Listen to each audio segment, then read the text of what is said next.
David, if you don't mind, just walk us through how you found VLMS research, kind of what you found from us initially, what was the reason you reached out to us, and how that experience has been.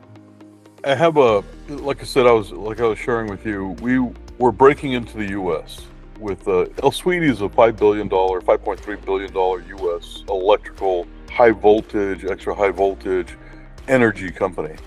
We manufacture electrical wire and cable. We manufacture transformers. We're in the equipment side. We're in the engineering side. We're in the installation side. Elsewedy is a premier electrical company in the market space, and they've been trying to penetrate the U.S. And of late, they had success with transformers, but getting into the electrical wire and cable space is a lot more competitive because the imports from Asia, Middle East, from India, from Europe is quite prevalent, and so they've been trying to break in. And so I've been needing a lot of data to get in here, and a lot of data on the U.S. market, so I can find what are those nook and crannies, what are our opportunities. And I've been doing this for a long time with other companies, other majors like Prysmian, Draka, Hammer Cable, which is now Nexans. And so I started searching. I just went online. I started searching for other companies. I'm very familiar with CRU. I mean, everybody knows CRU. And then I found VMR, and Andrew contacted me, and we started talking. I said, well, look, at this kind of stuff I really need. I have a presentation to our CEO and chairman on the energy industry in the U.S. and what my game plan is for the next 5 years. And I need some credible data. I need credible detail data on the low, medium, high, and extra high voltage markets. I need competitor analysis. I need what is the usage by voltage, by customer, by market.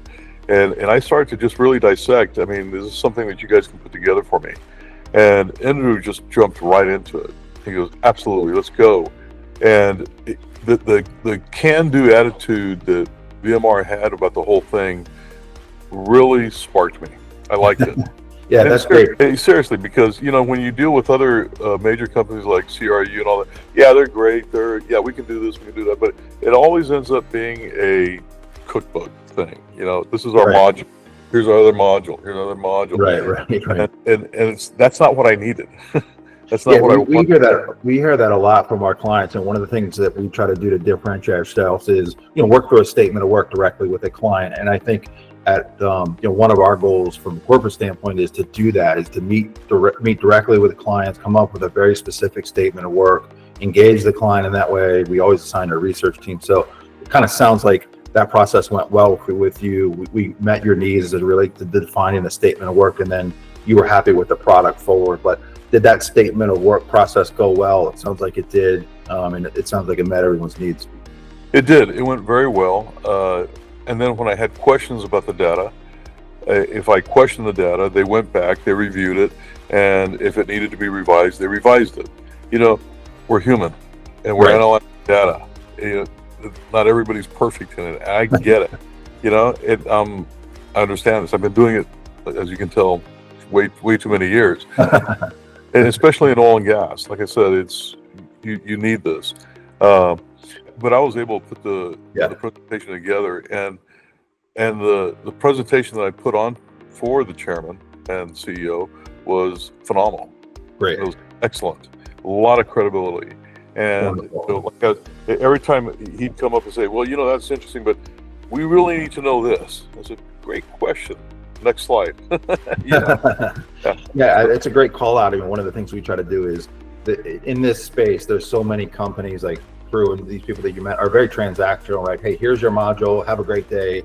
If there's a problem with it, we'll sort it out. But I think on the backside, we try to stand with the client and say, things are called out that we can make better, refine a little bit more. My goal as a leadership position here is to make sure clients are happy. And a big part of that we see is on the back end, right? I mean, like you said, this isn't a one-time delivery, get it right. So, I think we try to. That is a key point, the back end. Don't just deliver it. Thank you. Got your money. We're done. Next time you need us, give us a call. Yeah. No. Right, yeah. You got to deliver the package. It's like okay, just as an example, I drive a BMW because the service I get with my BMW. I like the performance of what I drive. It handles the way I like it, but the service that I get whenever I need service is off the charts. Yeah. You know, right. That it's the back end that means so much to me with BMW here in Houston or with the dealership I deal with. They're not all that way. Sure. But the dealership I deal with, that's why I deal with them. Yeah. The back end means so very much. You can't just let them. You can't just give it to them and send them on their way. Right. You know, and they didn't. They stuck with me. They helped me with questions I had. If I needed something else, they were understanding about it. If I questioned the data, they explained it or they adjusted it. Right. You know, it's been fantastic. I've had a very good experience. And let me tell you guys what that means for us. So since this presentation, I've got approval for a factory here in the U.S. Hey man, thanks a lot for this. I don't want to take too much of your time here, but it sounds like this is a very positive experience. And our goal is to develop long-term clients, and it sounds like we met the mark here to do that with you. So we really appreciate your feedback, and you know, we'll kind of take this information and certainly heed that we kind of met your mark. It worked out great. Thanks, David. Really appreciate your time. Andrew, thank you so much. You're awesome. Thank you.